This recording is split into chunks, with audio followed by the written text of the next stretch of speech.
Baik, assalamualaikum warahmatullahi wabarakatuh.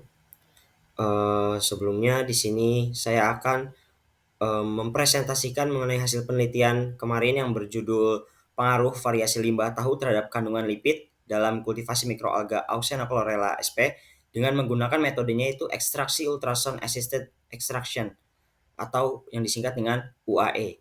Nah, presentasi ini ditujukan untuk memenuhi mata kuliah teknologi produksi mikroalga. Untuk selanjutnya, kami ini terdiri dari 5 orang. Yang pertama ada Zainab Kaisafidini, kemudian ada Nadifa Sanda Zakia, kemudian ada Hafia Rihadatul Aisy, kemudian ada Muhammad Rifat Prifta Nugraha, yaitu saya sendiri, dan yang terakhir itu adalah Rian Ken Mahardika Pratama. Mungkin mengenai presentasi ini apa saja yang akan dibahas. Yang pertama itu kita akan membahas mengenai pendahuluan dulu tentunya. Kemudian metode penelitian yang kita gunakan dalam penelitian saat ini yang kita lakukan. Kemudian analisis dan juga pembahasan serta diakhiri dengan kesimpulan. Baik, yang pertama pendahuluan. Nah, kebutuhan energi saat ini kan masih didominasi oleh bahan bakar berbasis fosil yang menyebabkan emisi karbon dioksida yang sangat tinggi serta dapat memperburuk perubahan iklim. Nah, bioenergi dari limbah seperti biodiesel merupakan alternatif berkelanjutan yang dapat dihasilkan dari biomasa berlipid. Mikroalga juga termasuk salah satunya Auxina chlorella merupakan sumber biomasa akuatik dengan keunggulan yang memiliki efisiensi fotosintesis tinggi, kandungan lipid yang tinggi yaitu sekitar 60%, kemudian pertumbuhan yang dinilai sangat cepat, serta kemampuan konversi karbon dioksida menjadi biomasa. Dengan melibatkan tahapan itu dalam penelitian ini ada kultivasi, kemudian pemanenan biomasa, kemudian biomasa tersebut diekstraksi lipidnya, lalu esterifikasi. Namun pada penelitian yang kami lakukan eee, hanya sampai pada tahap ekstraksi lipidnya saja. Nah, penelitian ini juga berfokus pada tahap ekstraksi lipid dengan menggunakan metodenya UAE yang seperti sudah disampaikan pada judul sebelumnya. Nah, Auxina chlorella sp ini dipilih karena apa? Karena kemampuannya itu menghasilkan asam lemak oleat, linoleat, dan juga palmitat.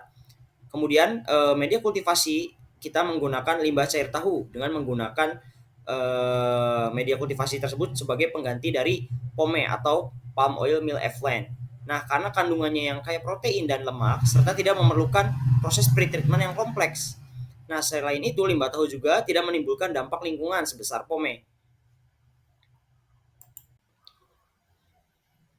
Metode penelitian yang kami gunakan yaitu objeknya adalah mikroalga jenis Auxina chlorella.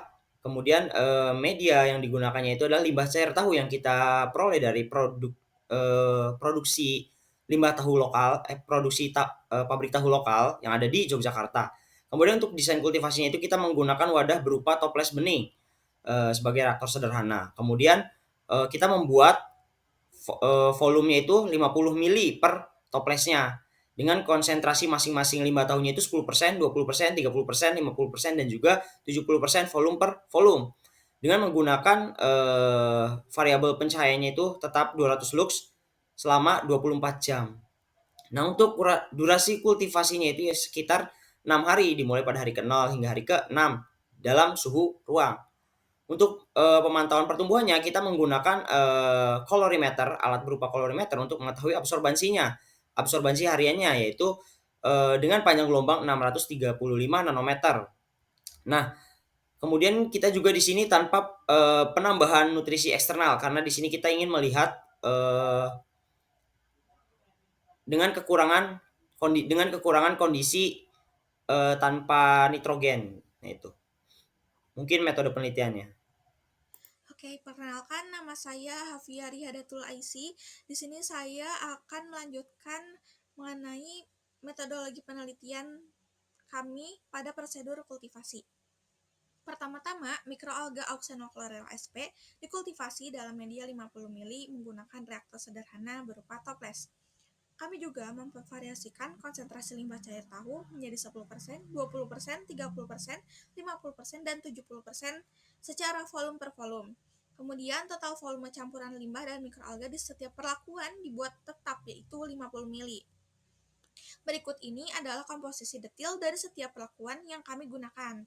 Untuk konsentrasi 10%, kami menggunakan mili limbah tahu, dan 45 mili kultur mikroalga.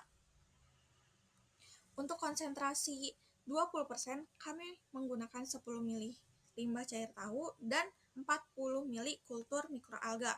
Untuk konsentrasi 30%, kami menggunakan 15 mili limbah cair tahu dan 35 kultur mikroalga. Untuk konsentrasi 50%, kami menggunakan 25 mili limbah cair tahu dan 25 kultur mikroalga. Untuk konsentrasi 70%, kami menggunakan 35 mili limbah cair tahu dan 15 mili kultur mikroalga. Proses kultivasi juga berlangsung selama 6 hari dengan pencahayaan kontinu 200 lux. Pertumbuhan mikroalga kami pantau setiap hari dengan mengukur absorbansi pada panjang gelombang 635 nanometer. Kami juga menganalisis penyisihan nitrat sebelum dan sesudah kultivasi untuk melihat kemampuan mikroalga dalam mengelola limbah. Untuk mengukur laju pertumbuhan spesifik mikroalga, kami juga menggunakan rumus berikut, di mana OD1 adalah absorbansi awal, OD2 adalah absorbansi tertinggi, dan T adalah waktu pengamatan. Rumus ini juga akan memungkinkan kami untuk menghitung seberapa cepat mikroalga tumbuh dalam berbagai konsentrasi limbah. Selanjutnya, saya akan menjelaskan mengenai metode ekstraksi lipid dari biomas mikroalga yang kami gunakan dalam penelitian ini. Kami menggunakan ultrasound assisted extraction untuk mengekstrak lipid dari mikroalga. Metode ini memanfaatkan gelombang ultrasonik untuk mempercepat proses ekstraksi. Berdasarkan penelitian menurut Gonzaga tahun 2025, UAE memiliki beberapa keunggulan, di antaranya yang pertama, waktu ekstraksinya itu lebih singkat dibanding dengan metode konvensional. Kemudian, yield dan efisiensinya itu lebih tinggi sehingga lebih banyak lipid yang bisa dihasilkan. Kemudian konsumsi energi dan pelarutnya itu lebih rendah sehingga lebih ramah lingkungan dan ekonomis. Berikut ini adalah langkah-langkah yang kami gunakan dalam proses ekstraksi. Yang pertama, pelarut yang digunakan. Kami menggunakan enheksana sebagai pelarut karena sifatnya ini yang nonpolar sehingga cocok untuk mengekstrak lipid. Kemudian rasio biomass atau pelarut. Perbandingan yang kami gunakan adalah 1:20, yaitu untuk setiap gram biomass kering kami menambahkan 20 ml pelarut. Untuk durasi dan suhu ekstraksinya, itu kami melakukan ekstraksi selama 25 menit pada suhu 70 derajat Celcius menggunakan alat sonikator. Setelah ekstraksi, langkah selanjutnya adalah pemurnian lipid, yaitu hasil ekstrak disentrifugasi untuk memisahkan lipid dari residu biomass. Kemudian, fraksi lipidnya itu direaksikan dengan reagen SPV untuk analisis kuantitatif kandungan lipidnya. Selanjutnya, akan dijelaskan oleh Nadifa. Baik, di sini saya Nadifa akan melanjutkan terkait metodologi penelitian, yaitu penyisian nitrat oleh mikroalga pada limbah cair tahu. Nah, penyisian nitrat ini dilakukan untuk mengamati kemampuan mikroalga dalam menyerap senyawa nitrogen dari limbah cair tahu. Nah, metode ini mengacu pada prinsip bahwa mikroalga memanfaatkan nitrat sebagai sumber nitrogen untuk pertumbuhan selnya. Nah, diambil sebanyak 50 mili media kultivasi, disiapkan dengan variasi konsentrasi limbah cair tahunya itu sendiri sebesar 10%, 20%, 30%, 50%, dan juga 70%. Mikroalga auxeno ditambahkan sesuai komposisi pada masing-masing variasi. Nah, sampel kultivasi ini selama 6 hari dengan pencahayaan 200 lux dan suhu ruangan yang terkendali. Untuk mengukur kandungan nitrat, sampelnya nanti diambil pada hari ke-0 atau awal kultivasi dan juga hari ke-6 sebagai akhir kultivasi. Nah, absorbansi larutan itu nanti diukur pada panjang lubang 275 nanometer menggunakan spektrometer UV vis. Nah, nanti selisihnya itu dihitung nilai absorbansi untuk menghitung efisiensi penurunan nitrat oleh kadar mikroalga tersebut. Efisiensi removal nitrat itu dihitung menggunakan rumus absorbansi awal dikurangi absorbansi akhir dibagi absorbansi awal dikali 100%. Nah, hasil pengukuran ini nanti ditampilkan dalam bentuk tabel untuk menunjukkan nilai absorbansi awal dan juga akhir dan efisiensi si penyisihan nitrat dari masing-masing variasi konsentrasi limbah tahu tersebut. Selanjutnya, pembahasan dari penyisihan nitrat pada limbah cair tahu tadi. Di sini ada data absorbansi penyisian nitrat pada panjang gelombang 275 nanometer, bisa kita lihat di sini konsentrasi nitrat dalam limbah cair tahu yang sebelum dikultivasi itu masih sangat tinggi, yaitu sebesar 0,213. Namun setelah dicampurkan dengan mikroalga, ini sangat menunjukkan penurunan konsentrasi nitrat. Penurunan konsentrasi nitrat di sini dilihat yang paling optimal itu ada pada saat limbah cair tahunya itu sebesar 10%, dengan penurunannya itu sebesar 68,54%. Nah, itu sangat tinggi ya.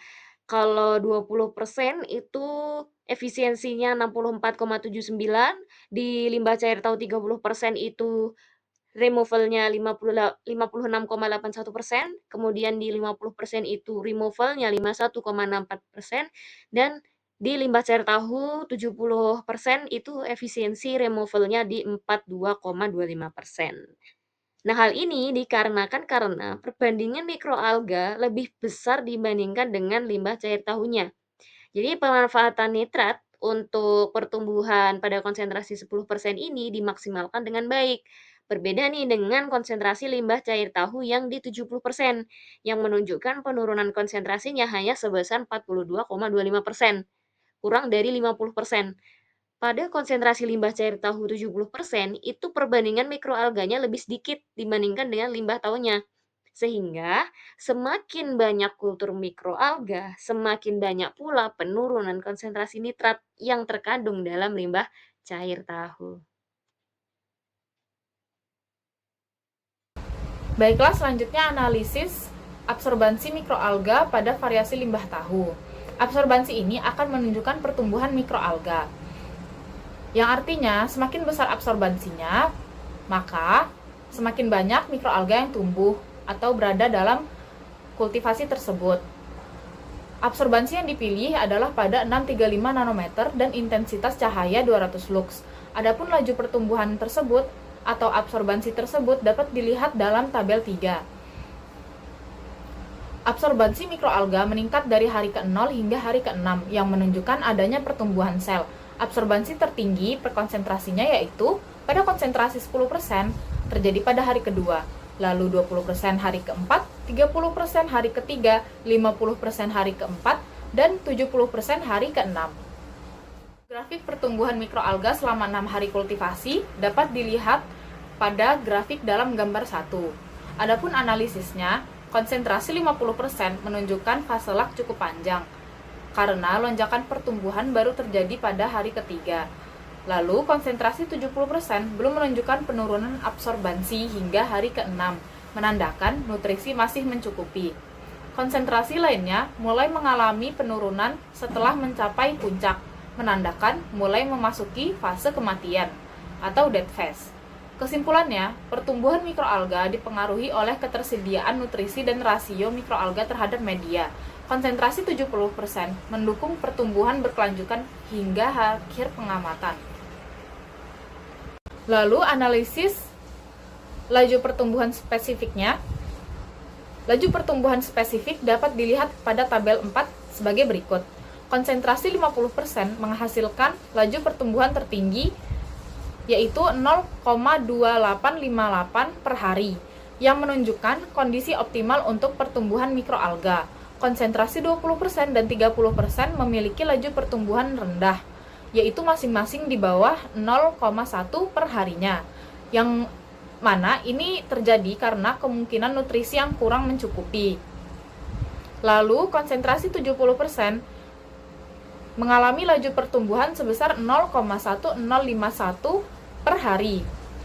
Data ini relatif rendah meskipun nutrisinya tinggi. Penurunan laju pertumbuhan pada 70% diduga disebabkan oleh: pertama, kelebihan senyawa organik yang bersifat toksik, kedua, ketidakseimbangan pH media, kemudian yang ketiga, adanya mikroorganisme lain yang bersaing dalam media kultivasi. Selanjutnya adalah analisis dan pembahasan. Biomasa akhir pertama kita akan membahas biomasa akhir dari mikroalga. Setelah 6 hari kultivasi, biomasa mikroalga dipanen menggunakan metode filtrasi. Berat faisal mikroalga ditimbang terlebih dahulu. Kemudian biomasa dikeringkan untuk menghilangkan kandungan air dan diperoleh zat kering. Di masa kering diekstraksi menggunakan klorifan bersama dan hasil ekstraksi diuji kandungan lipidnya menggunakan reagen sulfur fosfokarbon atau HPV dan diukur observasinya. Berikut adalah data yang diperhatikan. Lalu, konsentrasi limbah kaul 50 gram menghasilkan biomasa tertinggi dengan berat dasar sebesar 0,38 gram dan berat kering sebesar 0,098 gram. Hal ini menunjukkan penting jika ada mampu memanfaatkan dosis maksimal atau konsentrasi makin sedang. Dibandingkan variasi konsentrasi lainnya, konsentrasi pada 500 gram memberikan hasil biomasa paling banyak dari sumber masak maupun gram. Lalu adalah kemudian observasi setelah diekstraksi dengan institusi. Ekstraksi liquid dilakukan menggunakan simulator selama 45 menit pada suhu 70 derajat Celcius dengan kelarik hexane. Kandungan lipid diuji menggunakan reagen HPV dan observasi diukur pada panjang gelombang pada 70 nanometer. Hasil observasi menunjukkan variasi kandungan lipid berdasarkan konsentrasi limbah kandung. Itu adalah satu. Di sebelah kiri adalah presentasi limbah ini dan sebenarnya adalah observasi yang didapatkan.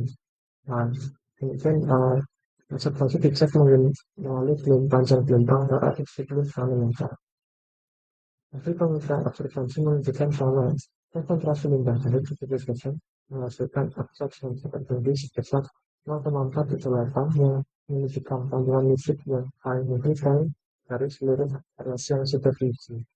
Lalu yang terakhir adalah kesimpulan. Limbah cair ini terbukti efektif bagi media konservasi oksimetron fluorona aspirin untuk produksi lipid. Konsentrasi 50% memberikan pertumbuhan mikroalga tertinggi dan biomasa terbanyak. Sementara itu, konsentrasi 70% menghasilkan kandungan lipid tertinggi namun pertumbuhannya tidak optimal.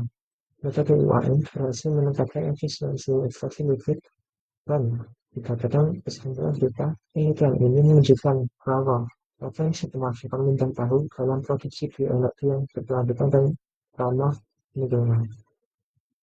Baik, sekian presentasi dari kelompok kami.